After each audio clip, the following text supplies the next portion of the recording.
আসসালামু আলাইকুম। কৃষি এগ্রো নার্সারির পক্ষ থেকে স্বাগতম। এই দেখেন আমাদের কি সুন্দর পটলের চারা, হাইব্রিড জাতের।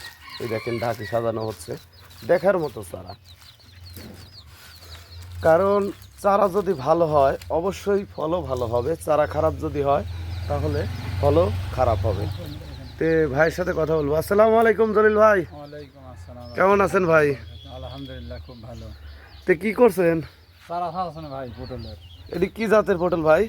হাইব্রিড। হাইব্রিড জাতের যে লম্বা পটল, এই পটলের চারা।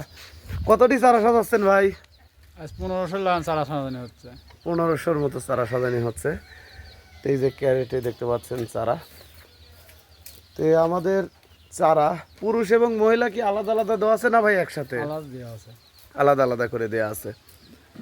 তো প্রিয় ভিউয়ার্স, আপনারা যদি পটলের চারা সংরক্ষণ করতে চান আমাদের সাথে যোগাযোগ করতে পারেন। আমরা বাংলাদেশের প্রতিটি জেলায় এই পটলের চারা বিক্রি করে থাকি। ভালো থাকবেন, সুস্থ থাকবেন। আসসালামু আলাইকুম।